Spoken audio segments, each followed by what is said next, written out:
नमस्कारम। आज हम जिस प्लेयर के टॉप 5 पोजीशंस देखने वाले हैं ना, आपको मजा आने वाला है बहुत। क्योंकि उनके जो गेम्स है ना, वो थोड़े लीग से हटके होते हैं, राइट। हमेशा वो आपको टेक्निकल चेस, एंड गेम्स और ऐसे ऐसे नहीं दिखाएंगे आपको। उनके गेम्स में मजेदार चीज ये होती है कि हमेशा कुछ वाइल्ड चेस होता रहता है। और जितना बेहतरीन चेस वो खेलते हैं ना, मतलब टॉप लेवल पे अगर देखें तो जो ऊपर के जो 5-10 प्लेयर है उनको छोड़ दें, तो बाकी सबको उन्होंने ऐसे ऐसे हराया यार कि मजा ही आ जाएगा आपको। तो मैं बहुत ज़्यादा नहीं बोलूँगा उनके बारे में। बहादुर जोबावा जो कि जॉर्जिया के प्लेयर हैं, ग्रैंड मास्टर हैं और बहुत बेहतरीन खेलते हैं। मेरे तो मतलब फेवरेट प्लेयर हैं वो, उस जो उनकी कैटेगरी है उसमें, राइट। तो पहले एक गेम देखते हैं उनका और थोड़ा-सा मैं फिर उनके बारे में और बताऊँगा आपको। पहला जो गेम हुआ था, ये एक कारोकान का पोज़ीशन है, जो कि बैरिव के साथ हुआ था। बैरिव 2700 क्रॉस प्लेयर है, तो कोई ऐसा नॉर्मल प्लेयर नहीं है, बहुत अच्छे प्लेयर थे। किंग B1 खेला यहाँ पे व्हाइट ने। कारोकान के सभी प्लेयर्स को बहुत क्लियर होता है। मैंने सागर शाह के वीडियो में भी, जो मेरे साथ उनका गेम हुआ था, उसमें बताया था कि C5 जो है, ये एक कॉमन ब्रेक होता है सभी कारोकान प्लेयर्स के लिए, राइट। तो C5 खेला। यहाँ पे आप देखिए कि बहादुर जुब्बावा ने मतलब आप जितने भी मूव कंसीडर कर सकते हैं ना, मुझे लगता है उनमें से उन्होंने अलग ही मूव खेला यहाँ पे, राइट। यहाँ पे व्हाइट ने खेला D5। अब क्लियर कट पॉन दे रहे हैं वो, मतलब कोई भी मतलब फर्स्ट व्यू में तो कोई कनेक्शन नहीं देखेंगे आपको कि क्या हो रहा है, लेकिन आप देखिए क्या हुआ गेम में। E into D5 मारा यहाँ पे।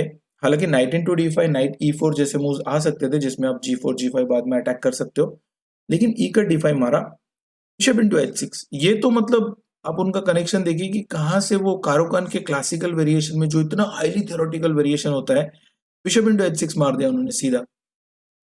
G into H6। एक मुझे और इवान चुक का गेम याद आ रहा है इसमें, जिसमें उन्होंने ऐसे 2-3 पीस सैक्रिफाइस मारे थे।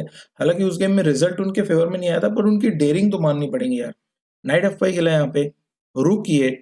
हालांकि यहाँ पे किंग H8 जैसे मूव्स आ सकते थे, जिसमें E7 मर रहा था और वो पोजीशन आप खेल सकते हो, लेकिन रूक E8 खेला यहाँ पे। Night cut H6, king F8, night G5। अब आप देखिए F7 मर रहा है और क्लियर एक पीस डाउन है व्हाइट, लेकिन एच पॉन बहुत अच्छा लग रहा है और जो किंग है F8 पे, वो इतना अच्छा नहीं है। और साथ ही साथ व्हाइट का किंग बहुत अच्छा है। ये भी हमको कंसिडर करना पड़ता है कि हमारे किंग की पोजीशन कैसी है, राइट। क्वीन B6 खेला यहाँ पे, queen to F3, night E5, queen G3। अब यहाँ पे आप देखिए कि प्रॉब्लम्स तो बन रहे हैं। पहली बात तो E5 मर रहा है, और अगर इसको आप और कहीं लोगे तो कभी आप F6 नहीं हटा सकते हो, बिकॉज नाइट H1 सीधा मेट ही हो रहा है, राइट। तो BD6 खेला, नाइट F5 वापस आए। एंड देन यहाँ पे उन्होंने बैरिव ने क्या किया कि पोजीशन को थोड़ा सा सिंप्लीफाई करने के लिए क्वीन इंटू B2 मार दिया। बिकॉज जैसे ही आप इसको मारोगे तो नाइट C4 चेक आ रहा है। एंड फाइनली आप देख सकते हो कि G3 का क्वीन जो है मर रहा है। तो बैरिव का क्लियर था, आफ्टर किंग B3 उन्होंने क्वीन मार दिया। और बैरिव ने सोचा कि चलो यहाँ पे नाइट इंटू G3 या F इंटू G3 जैसे मूव्स आ रहे हैं, जो नॉर्मली वो खेल सकते हैं पोजीशन, मतलब क्वीन देके आप क्वीन एक्सचेंज कर लो और उसके बाद आप वो पोजीशन खेल सकते हो। लेकिन बहादुर जो बाबा यहाँ भी नहीं माने और उन्होंने H6 खेल दिया। ये गेम का ओनली मूव था। अगर आप इंजन पे भी चेक करोगे तो ये ओनली मूव लग रहा है, बिकॉज आप फिर से आप पीस डाउन हो, मतलब पीस मिल रहा है पर लेना नहीं है बंदे को, राइट। तो नाइट F5 खेला, check, king A4, B5, king into A5। अब ग्लैडिएटर के जैसे एकदम मतलब किंग लेके जा रहे हैं ऊपर ऊपर कि कुछ नहीं होने वाला है उनको, राइट। बिशप C7 चेक दिया, किंग टू B5। और आप देखिए कि B5 पूरी ओपन है, लेकिन उनको डर नहीं लग रहा है कि भाई इस पोजीशन में किंग कहाँ जा रहा है मेरा। तो किंग ऊपर ऊपर लेके आया वो और जाके नाइट को मार दिया, राइट। मतलब यहाँ पे सिंपली बिशप पॉन से मर रहा था, वो नहीं खाना है उनको और अंगार करनी है उनको, राइट। सो यहाँ पे रुक B8 चेक दिया, king A4, knight to E4, knight C3 check आ रहा है, तो रुक इंटू D5 मार दिया।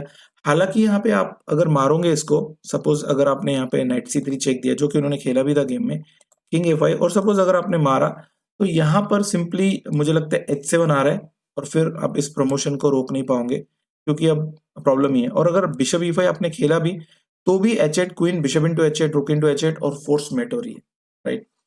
तो यहाँ पर किंग A3 को उन्होंने नाइट B5 चेक दिया, किंग B2 आए, क्योंकि वो ओनली चाल है, अगर आप किंग A4 जाओगे तो रिपीटेशन हो जाएगा। नाइट D4 खेला, किंग C3, नाइट B5 खेला एंड किंग टू D3। अब हमेशा एक बात आप ध्यान रखिए कि टाइम प्रेशर में जब भी आप नाइट के अगेंस्ट खेलते हैं, तो 1 स्क्वायर डायगोनल पे आप अपना किंग मेंटेन करो, वो बहुत ही बढ़िया प्लेस होती है। लेकिन इस वक्त और कुछ हो भी नहीं रहा है, नो चेक पोजीशन है, मतलब C4 आ रहा है बट कुछ होगा नहीं।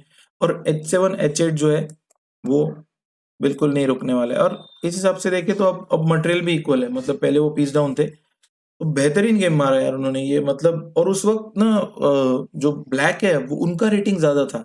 2003 का गेम है ये। इसके बाद हम आते हैं नेक्स्ट गेम में। नेक्स्ट गेम जो है वो खेला था उन्होंने मैग्नस कार्लसन के साथ, वर्ल्ड चैंपियन के साथ, राइट। अब इस वक्त आप देखिए कि मैग्नस कार्लसन उनसे 2005 में रेटिंग में कम थे, लेकिन यार जो बढ़ता हुआ प्लेयर होता है ना उसका रेटिंग आप गेस नहीं कर सकते हो कि कितना स्ट्रेंथ है उनका। मैग्नस कार्लसन डेफिनेटली अपने लाइफ के हर दौर में जब से उन्होंने चेस स्टार्ट किया था बढ़ते ही रहे हमेशा, तो आप उनको कभी चेक नहीं कर पाओगे कि कितना उनका रेटिंग है, राइट। लेकिन बहादुर जुबावा ने उनको भी ट्रिक कर दिया। एक और गेम मुझे याद है जब उन्होंने एक ब्लिट्स या रैपिड ब्लिट्स में खासकर जुबावा लंदन में ही जो हुआ था गेम, उसमें भी उन्होंने ट्रिक कर दिया था उनको, लेकिन वो बाद में मैग्नस कैसे तो जीत गए थे, राइट। लेकिन इस गेम में उनको चांस नहीं दिया। यहाँ पे लॉन्ग कैसल किया, बिशप E6। अब C4 सिंपली मर रहा है, लेकिन बंदे को ना सीधा सीधा काम कभी पसंद नहीं अपनी लाइफ में, मतलब ऑन द बोर्ड तो मैं बोल सकता हूँ क्योंकि मैंने बहुत गेम्स देखे उनके। यहाँ पे बिशप E6 को उन्होंने F4 खेल दिया, राइट। और F इंटू मारा, G इंटू F4 मारा, G इंटू F4 मारा, night into C4, queen into F6। अब आप देखिए यहाँ पे E6 और H8 मर रहा है, राइट।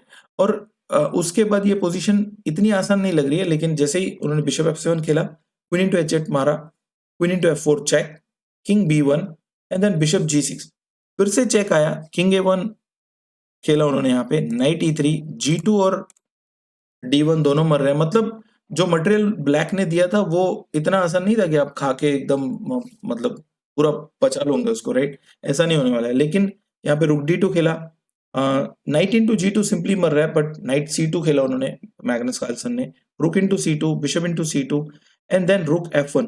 अब सिंपली पीछे F8 मर रहा है तो क्वीन D6 खेलना पड़ेगा, बिशप टू E4। और यहाँ पर अगर आप एक्सचेंज कर भी लेते हो तो after night into E4 I think ये पोजीशन जो है डेफिनेटली बेटर रहेंगी व्हाइट के लिए। कुछ मूव्स के बाद on move number 39 actually white ये गेम जीत गया। लेकिन जिस हिसाब से उन्होंने मैग्नस कार्लसन को हरा दिया, तो डेफिनेटली उनका जो लेवल था यार वो तो बहुत ही बेहतरीन था। एक वक्त वो 2700 के अच्छा खासा क्रॉस थे, लेकिन बाद में थोड़ा बहुत अप डाउन चलता रहता है, बिकॉज उनका जो गेम का स्टाइल है ना उसमें विन बहुत या लूज बहुत ज्यादा बार होता है, ड्रॉ बहुत कम ही होते हैं उनके, राइट। तो एक ये बहुत गेम अच्छा हुआ था उनका। नेक्स्ट गेम जो हुआ था उनका वो सरगेई कारयाकिन के साथ हुआ था। सरगेई कारयाकिन वर्ल्ड चैंपियनशिप के कंटेंडर थे और मैग्नस कार्लसन से हारे थे वो। उनके साथ ब्लैक से खेल रहे थे बहादुर जुबावा। यहाँ पे रुक F1 खेला व्हाइट ने, क्वीन D7। और क्वीन D7 का आप आइडिया देखिए, बहुत ही मतलब आप जब हम थोड़ा थोड़ा नया नया अटैक करना शुरू करते हैं ना, तो सभी चेस प्लेयर ना पहले यही सैक्रिफाइस सीखते हैं, सीधा बिशप और क्वीन लगाओ और H6 पे मार दो, राइट। एकदम ओरिजिनल खेलते हैं वो अपने गेम में, राइट। बिशप D2 खेला, बिशप इंटू H3। अगर ज्यादा टेंशन लिए मार लिया उन्होंने, बिकॉज G इंटू H3 को क्वीन इंटू H3। अब वो ताल वाला पैटर्न, दो पॉन, किंग एक्सपोज्ड और थोड़ा सा अटैक चलते रहो, मतलब आप अटैक कर सकते हो और प्रैक्टिकल चांसेस क्रिएट कर सकते हो। बिशप इंटू G6 मारा, H इंटू G6। अब आप देखिए कि ये जो चार पॉन है, जो चार यार है, वो डेफिनेटली उनको कुछ ना कुछ चांसेस उधर क्रिएट करवाएंगे। रुक E3 खेला, G5, C5 खेला यहाँ पे, बिशप टू F4, रुक B3 and then bishop C7। अब उनको बिशप एक्सचेंज तो करना नहीं है क्योंकि ये बिशप इतना अच्छा नहीं है। डेफिनेटली इस बिशप का जो रोल है वो बहुत ज्यादा मायने रखता है इस गेम में। क्वीन C4 खेला, queen H5 check, queen H5 खेला यहाँ पे, king G2, queen G4 check. अब यहाँ पर उनके पास एक्चुअली देखा जाए तो किंग F1 के बाद उन्होंने यहाँ पे रूक E8 खेला और किंग को बाहर नहीं आने दे रहे हैं वो कहीं भी। और यहाँ पे उनके पास परपेचुअल तो है ही, लेकिन ड्रॉ कहाँ करनी है उनको, राइट।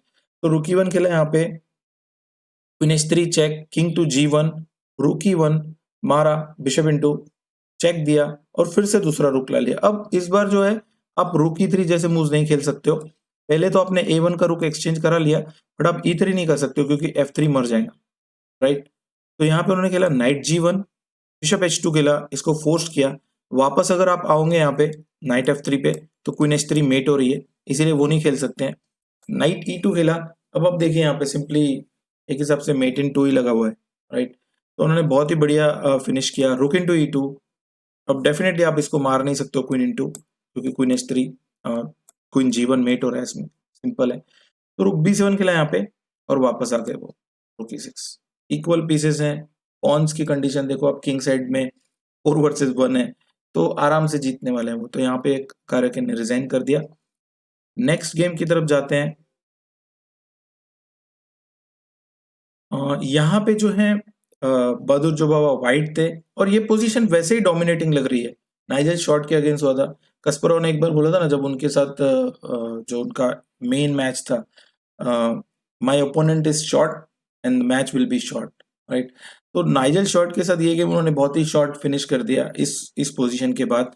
जैसे ही उन्होंने यहाँ पे क्वीन E6 खेला, व्हाइट ने खेला क्वीन B3। अब आप देखिए, यहाँ पर सिंपल है कि अगर क्वीन इंटू B3 मारेंगे, तो अगर आप इस रुक से मारेंगे तो NA5 आ रहा है। लेकिन ऐसे ही चैलेंजेस ले लेके वो परेशान करते हैं ओपोनेंट को, राइट। उनको लगा नाइजल शॉर्ट को कि अगर मारेंगे तो इस रुक से मारने वाले हैं वो, लेकिन क्वीन इंटू B3 को रुक 1 B3 मार दिया।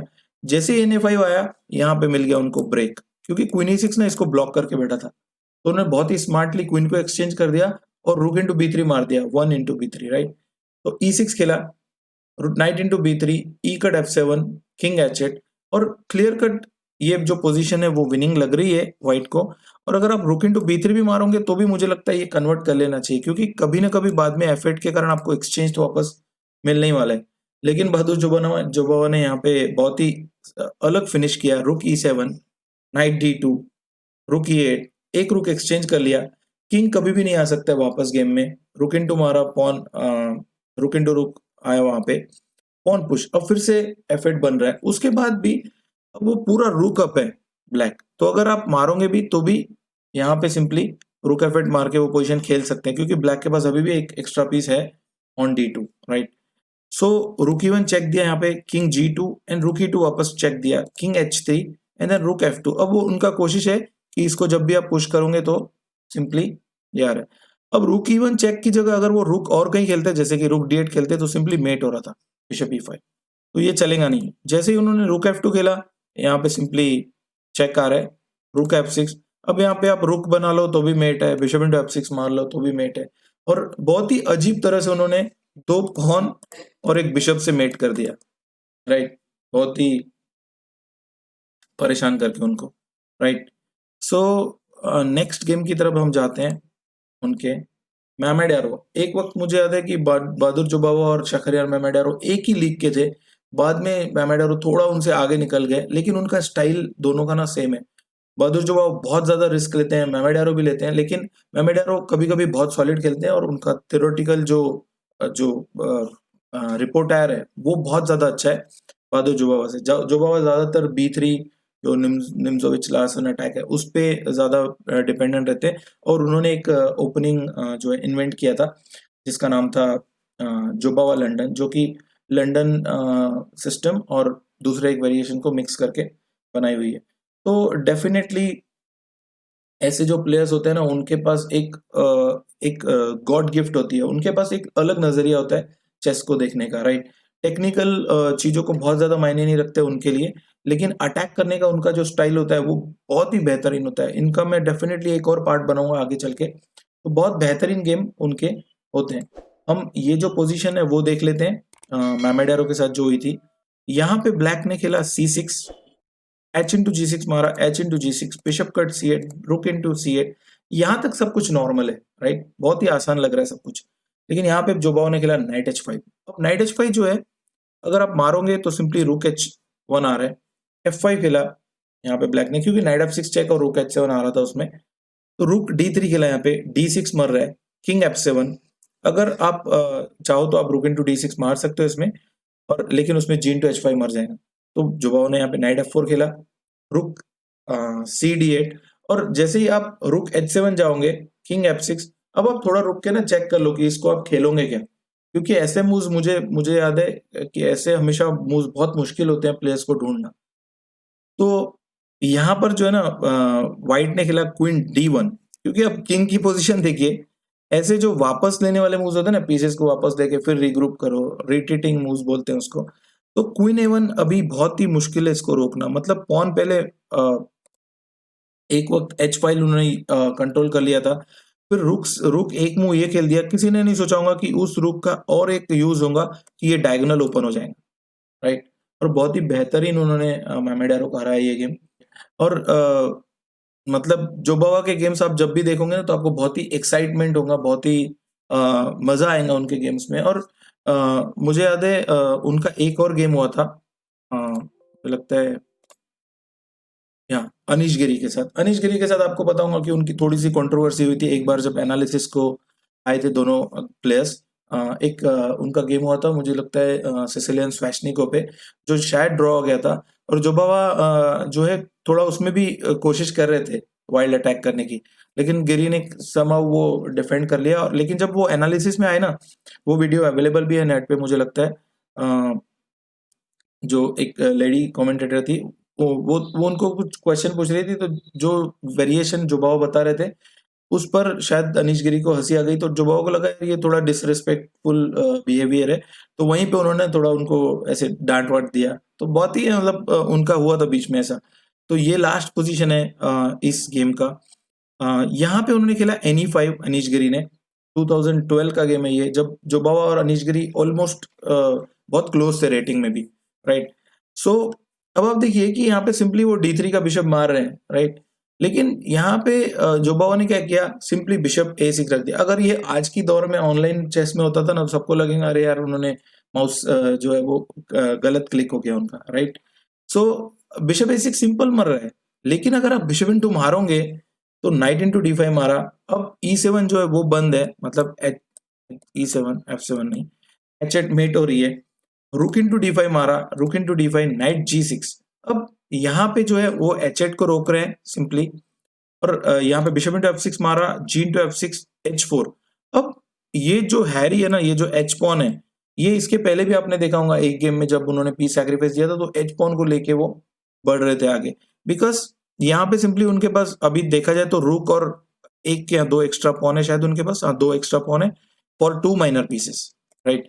तो वो वैसे सही लग रहा है, मतलब मटेरियल वाइज भी बहुत पीछे नहीं हुआ, लेकिन यहाँ पे किंग का पोजीशन बहुत खराब है और व्हाइट का किंग बहुत ज्यादा सेफ है।